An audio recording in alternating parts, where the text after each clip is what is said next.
प्रिय भक्तजन, भगवान शिव को मिले इस शाप के कारण गणेश जी का कटा था सिर। महादेव ने दुखाया था एक पिता का दिल।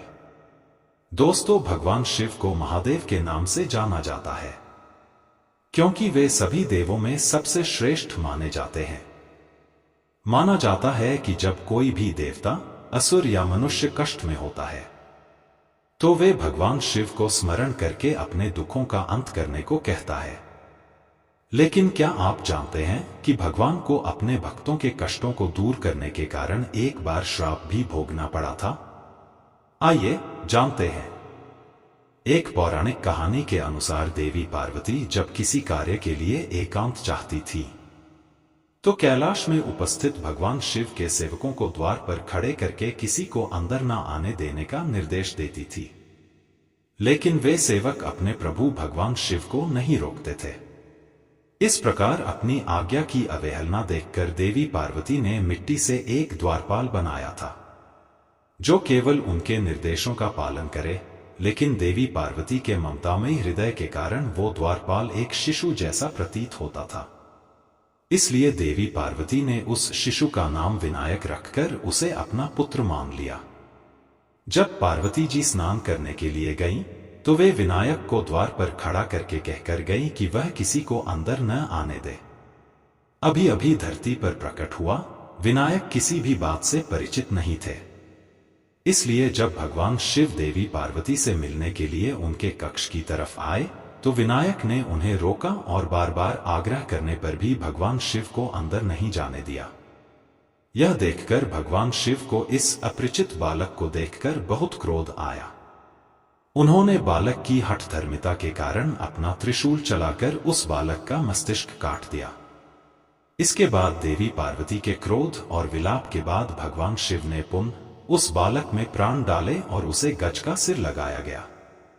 इस कहानी को ज्यादातर लोग जानते हैं, लेकिन क्या आप जानते हैं कि भगवान शिव को एक महान ऋषि ने श्राप दिया था, जिस कारण श्राप के प्रभाव ने समय को कुछ इस गति से आगे बढ़ाया कि एक दिन भगवान शिव को अपने स्वयं के पुत्र का सिर काट दिया।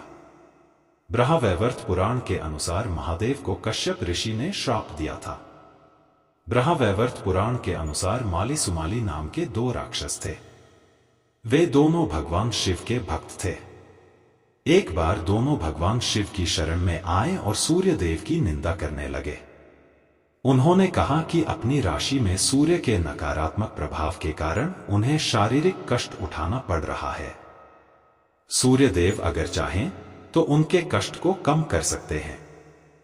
उन्होंने भगवान शिव से सूर्य देव को उन्हें कष्ट न देने के लिए कहा। भगवान शिव सूर्य देव को समझाने के लिए पहुंचे, लेकिन सूर्य देव ने कहा कि माली और सुमाली शिव भक्त जरूर हैं, लेकिन वे क्रूर राक्षस हैं और उन्हें अपने कर्मों का दंड मिल रहा है। नियम के अनुसार सूर्य अपनी गति के अनुसार ही सभी राशियों में चल रहे हैं, इसलिए वो माली सुमाली पर विशेष कृपा नहीं कर सकते। सूर्य देव के शब्द अंधकार से भरे हुए थे। यह सुनकर भगवान शिव को बहुत क्रोध आया और उन्होंने सूर्य देव पर त्रिशूल से प्रहार किया। त्रिशूल से प्रहार से सूर्य देव का सिर कटकर गिर गया और उनके प्राण त्यागते ही धरती अंधकारमय हो उठी। यह देखकर ब्रह्मा के पोते और सूर्य देव के पिता कश्यप ऋषि बहुत ही दुखी हो गए। अपने पुत्र का सिर कटा देखकर कश्यप ऋषि का दिल पीड़ा से इतना भर गया कि उन्होंने महादेव से कहा कि जिस तरह आज एक पिता होकर उन्हें अपने पुत्र को ऐसी स्थिति में देखकर इतनी पीड़ा हो रही है, एक दिन महादेव को भी अपने पुत्र को इस स्थिति में देखने की पीड़ा उठानी होगी और पुत्र को पीड़ा देने के उत्तरदायी स्वयं महादेव ही होंगे। एक पिता की पीड़ा देखकर भगवान शिव भी बहुत व्याकुल हो उठे। तब सभी देवताओं ने भगवान शिव से प्रार्थना की कि बिना सूर्य देव के पूरी धरती अंधकारमय हो जाएगी और पृथ्वी पर जीवन ही संभव नहीं हो पाएगा।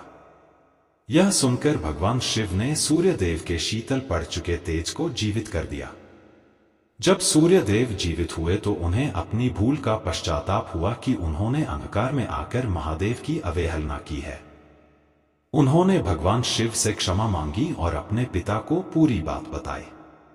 उन्होंने कहा कि उन्हें महादेव को ऐसा शाप नहीं देना चाहिए था। अब वो अपने शाप के विनाश को कुछ कम करने का तोड़ बताए। यह सुनकर कश्यप ऋषि ने कहा कि दिया गया शाप वापस तो नहीं लिया जा सकता, लेकिन महादेव ने जिस तरह सूर्यदेव को जीवित किया है वे अपने पुत्र को भी जीवित कर पाएंगे और अपने अलग स्वरूप की वजह से महादेव का पुत्र देवता के रूप में घर घर पूजा जाएगा। भगवान सूर्यदेव ने माली सुमाली से कहा कि वे अपने बुरे कर्मों को त्याग कर अगर विधि विधान के साथ सूर्यदेव और भगवान शिव की आराधना करेंगे तो वे अपने कष्टों से शीघ्र ही मुक्ति पा सकते हैं। इस तरह माली सुमाली ने भगवान शिव के साथ सूर्यदेव की स्तुति भी शुरू कर दी। दोस्तों, वीडियो पसंद आई हो तो वीडियो को लाइक, चैनल को सब्सक्राइब करें और कमेंट बॉक्स में जय श्री गणेश जरूर लिखें।